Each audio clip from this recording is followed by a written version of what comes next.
As you can tell, I am beyond excited. I'm beyond ready for football. Week 1 of the NFL season just around the corner. But beyond that, we got to start thinking about who do you want to start? Who do you want to sit this week? We're going through every single matchup and breaking down every receiver that you should consider starting or sitting this week in the NFL 2025 season. Week number 1, game number 1, Thursday Night Football. We got the Eagles. And we got the Cowboys. Cowboys just tanked. They sent Micah Parsons for the future picks. 2 picks. You get Kenny Clark. Can Kenny Clark stop the run? Sure, okay. Now, we already have a running back video on the channel. Running backs to start week 1. We already have tier list going through every receiver. Top 50 receivers, top 50 running backs, quarterbacks, tight end, defense. Go check those out. Smash the like and subscribe button. It helps us out as a small channel. Really appreciate it. But game number 1, we have the Dallas Cowboys that were one of the worst defenses in terms of points given up to wide receivers in 2024. You have the Eagles, who have one of the better secondaries in the NFL. CeeDee Lamb is an automatic start. Now, in terms of the Cowboys side of things, their wide receiver 3 is where things get gray. Don't start Jalen Tolbert. Don't start Kevontae Turpin. George Pickens is really the question mark here on the Dallas Cowboys side of the football. Now, the reason I think that George Pickens, I know a lot of people are saying, oh, it depends on your team, blah, blah, blah. No. It's simple. You start George Pickens against the Eagles. Now, I get it. The matchup sucks. Yeah, it's a tough matchup. The Cowboys will be losing this game. Dak Prescott is healthy for the first time in a while. When Dak Prescott is healthy, he rakes. He is very, very good. This guy collects QB 7 or better finishes in terms of points for when Dak Prescott is healthy. So George Pickens should be a main beneficiary of that. A lot of the plays from training camp, George Pickens is the clear incorporated wide receiver 2 in this offense, and I think he could be a red zone threat as well. So I think that George Pickens could have a big time game even when the Cowboys do lose. Now, there's a chance that Pickens starts slow and the whole Cowboys offense gets like 3 first downs all game. That's a big chance. But what I am going to be betting on right here is that, yes, the Dallas Cowboys lose this game. But I'm going to bet, what am I going to bet on? I'm going to bet that Dak Prescott, who was QB5 in 2023, QB7 in 2021, QB1, QB3, QB7, QB7, QB4, Dak Prescott, Mr. 300 yard per game man, when healthy, is going to do that again or something close to it. And George Pickens will be a beneficiary. So I like George Pickens as a start. On the Eagles side of things, we have Devontae Smith, we have A.J. Brown. A.J. Brown, even with the hamstring, you're going to have to start him. Again, you invested the draft capital, you've got to start him. Devontae Smith is a bit of a gray area. If we look at what he did versus Dallas last year, 3 points right there. Okay, terrible. 30 points in week 17, 2 tutties, 120 yards. Now, pull up Mr. A.J. Brown, and what do we notice here? What do we notice about A.J. Brown? 12.6, 15.9. So Devontae Smith seemed to have been the torch the last time these two teams played. A.J. Brown had 30 yards, Devontae Smith had 130 yards, right? The Cowboys defense is so bad that you should consider starting both of these guys. Like, I am honestly in the camp that I think Devontae Smith is risky because the Eagles could pull so far ahead that Devontae Smith is irrelevant after halftime. That's a big concern of mine. Eagles versus Cowboys, game 1. They're unveiling the Super Bowl logo against their rival Cowboys. I think the Eagles will run up the score. I think Devontae Smith and A.J. Brown are both decent starts for game number 1. Game number 2 is the Chiefs and Chargers. A little Friday night football. So the Chiefs side of things, we have Xavier Worthy. Xavier Worthy, I haven't really been drafting him, not Hutchinson. I haven't drafted too much Xavier Worthy this season. But with the Rashee Rice suspension for the first 6 games, with him being out, I do think Xavier Worthy is a good start this week. You know, Xavier Worthy did have a very strong finish to the season, including the playoffs, games of 20-plus points. Now, a lot of that was touchdown dependent in my eyes, but I think he should be heavily involved. They're going to have play scripted right for him, so I like more interesting for this matchup. And I guess his name's not Hollywood on Flock Fantasy. Again, go check out Flock Fantasy, free tool. They're nice enough to let us use this bad boy. Hollywood Brown. Marquise Hollywood Brown is back, and he's cleared for the game, is what everything is looking like. If we look at his average, let's not forget in 2021 with the Ravens, he was fantasy relevant as the wide receiver 23, wide receiver 24. So Marquise Brown does have some talent, does have some skill, And he's got the deep threat potential, and now he's linked to Mahomes as the wide receiver too. Marquise Brown, it's scary because he's coming back from injury. It is. He's kind of a troll. If there's ever a week to trust him as a flex, it's probably next week once we see what his role is in week number 1. So, I do buy, hold, sell videos for MLB The Show where I say buy, hold, or sell a player based on how they're playing. He's really a hold. Like, you don't want to invest too heavily in him by putting in your lineup, but you definitely want to hold on to him. He should be rostered, and he's closer to a start than a sit in my eyes. But if you're starting Hollywood Brown, you probably have some holes in your roster. Ladd McConkey, Keenan Allen, Trey Harris, Quentin Johnston, all on the Chargers. Ladd McConkey can be trusted. He has to be in your lineup. Can Keenan Allen be trusted here is the question. Now, let's not forget when Keenan Allen was with the Chargers last time. He had a 1,000-plus receiving yard season. 2023, 279 points total. Wide receiver 8 finish. He had 108 catches, 1,243 yards, 7 touchdowns. He had an insane year.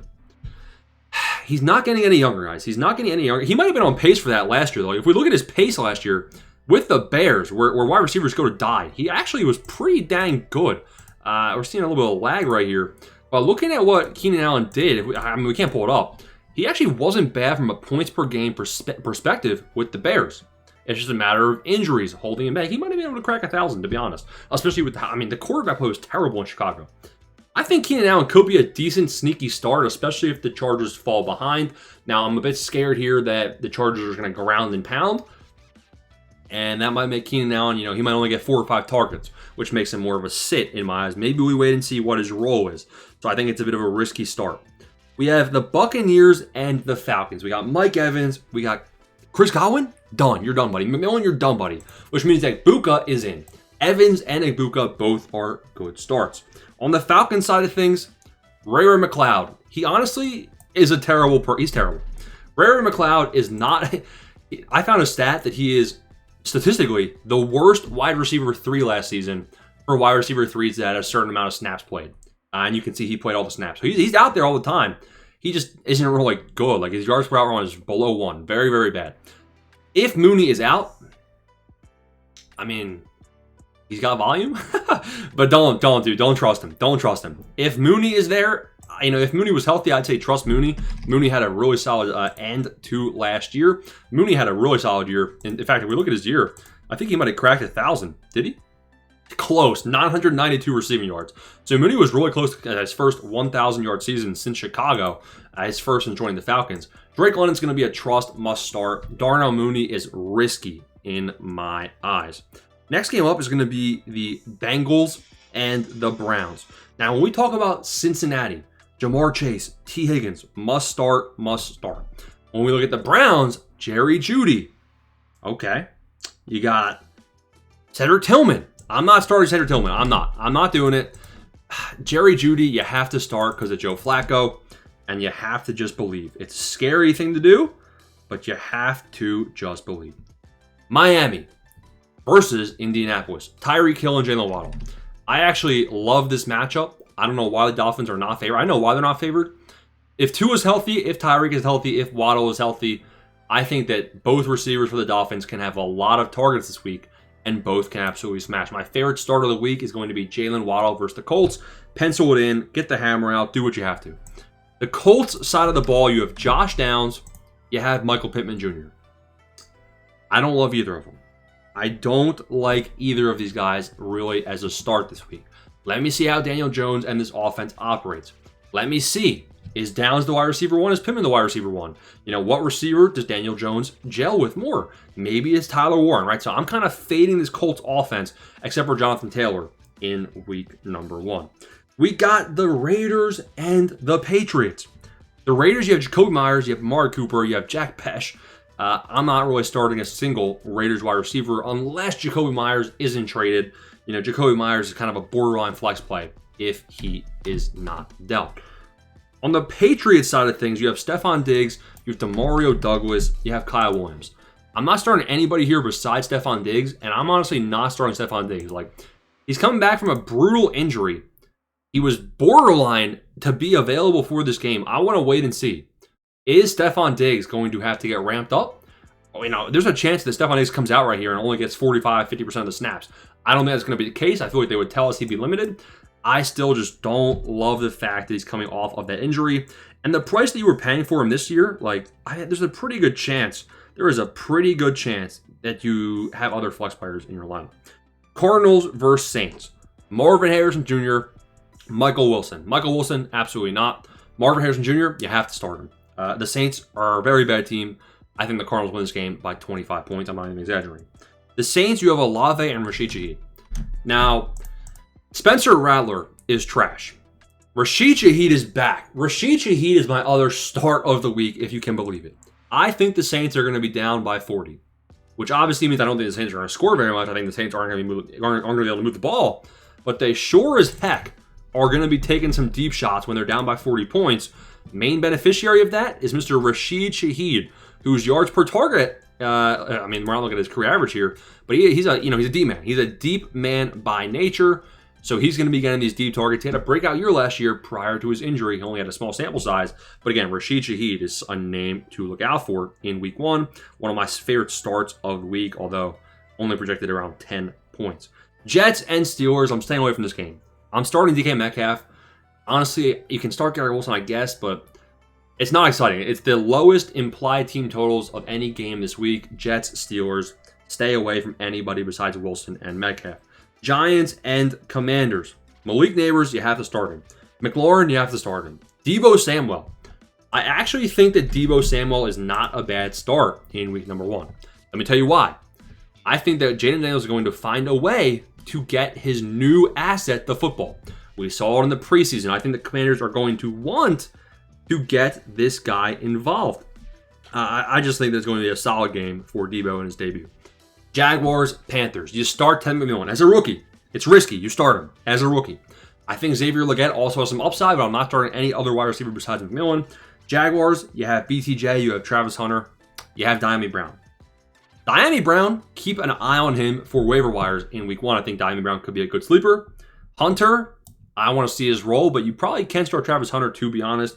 And then BTJ is obviously a must start. We got the Titans and the Broncos. Calvin Ridley is the wide receiver one. You can start him. You can trust him as a wide receiver spot and a flex play. Trust me. Alik Iomaner. He's the wide receiver two on the depth chart ahead of Mr. Van Jefferson. Big news for Alik. His stock is rising. I'm still not playing him. I'm not playing Lockett either. I'm not playing Van Jefferson. But keep an eye on Alik. He should be rostered. Now, the Titans fade them. Rookie quarterback going into the Broncos defense at altitude for his first ever start. He's cooked, but hopefully Calvin really gets a couple deep shots and they build some momentum. Broncos, you have Cortland Sutton. He's the must start. Everyone else kind of dusty in my eyes. Now, keep in mind the Broncos can feast because their defense is also going to be feasting. The 49ers is where things get tough. I would trust Ricky Pearsall in week one. He had very nice back-to-back games last year. You have Kittle, you have McCaffrey healthy, and everyone else is kind of gone. Debo's gone, Ayuk is hurt, and Jawan Jennings is banged up. Now, Jawan Jennings is also somebody that's a borderline start. I'd put him in flex consideration. It looks like he's going to play, but it still is. I'd rather trust Ricky Pearsall week one. The Seahawks side of things, I'm starting JSN, and I'm a little bit scared about Cooper Kupp, but you might not really have a choice here, depending on who your roster consists of. The Lions, Amon-Ra St. Brown and Jamison Williams. I think both of these guys are must start. Everyone is fading the Lions offense because Ben Johnson's gone. I'm doing the opposite. I'm saying, listen, I'm excited. I think the Lions win. They're underdogs on the road at Lambeau Field. I have the Lions winning this game, and I think that the Lions wide receiver core, including Mr. Tesla, could have some solid days. Packers side of things, you have Jaden Reed. He's dead. His foot is amputated. Don't start him. In fact, cut him, trade him, do what you have to do. You have Romeo Doubs. Romeo Doubs is a sneaky play, but really it's not exciting at all. You have Tucker Kraft. Tucker Kraft could have a big day, but obviously he's a tight end. Every receiver, the main thing here is Matthew Golden. He's named a starter on the depth chart. He's going to be the wide receiver one in my eyes immediately. But how much passing volume do they have? That's a main struggle for Tucker Kraft. Main struggle for Jaden Reed throughout the career is they're effective and efficient. They just don't have the volume. We have Texans versus the Rams. Puka Nacua, Devontae Adams, both these guys are must starts. Again, I think Devontae, his red zone usage could be very intriguing. Keep in mind, Matt Stafford could get sacked and then be out for it could be a career-ending sack at any point. So it's definitely scary because these guys could have very bad games if Jimmy Garoppolo comes in. But hopefully Stafford is able to play healthy. This Rams offense could be good. Texans side of things, Nico Collins must start when healthy. He's going to be good. Kirk staying away from. Jaden Higgins also staying away from. But I'm interested in seeing if we can see Higgins develop a solid role. Sunday Night Football, Khalil Shakir, Keon Coleman. Honestly, I'm more motivated to start Keon Coleman than Khalil Shakir. I'm more motivated to start Josh Palmer than Khalil Shakir. Someone's going to have to catch a deep threat. Like, if the Ravens go in there and their offense is firing on all cylinders, Rashad Bateman could be a decent play. Any of these receivers could be decent plays. Zay Flowers, Rashad Bateman, Josh Palmer, Khalil Shakir, and Keon Coleman. Honestly, I don't have a good read at all on this situation. You're basically throwing a dart at a dartboard. They're all like flex plays in my eyes. Even Zay Flowers, who I think was overpriced this season. But again, he's the wide receiver 1. So, all right, maybe it makes some sense. Vikings versus Bears. DJ Moore. I'd start him. It's not exciting, but I'd start him. You took him in the 4th round, so you might as well capitalize on some of that value. Rome Odunze. I wouldn't start Rome Odunze. I'm going to say it. I've been fading him pretty much all offseason long. The reason I'm not going to be smashing the start button is let me see. Let me see that Ben Johnson and this Bears offense with Caleb Williams can prove itself to me, and then we can start him week 2, right? It's week 1, guys. Hopefully you have some other options there than Rome Odunze. Again, year 2 player. Hopefully he breaks out. Let me see the breakout. I don't have the time to break out. I can just capitalize on the breakout once it happens. You got Justin Jefferson. You got Adam Thielen. You have Jalen Nailor. Adam Thielen is like a really desperate start. I'm not excited about it at all. I would have been more excited if he was on the Panthers, to be honest. Justin Jefferson is a must start, even with the injury news. There it is. Every single matchup in week 1. Wide recievers to start, wide receivers to sit. Smash like and subscribe button. Let me know if you got down below any questions. Thanks for watching.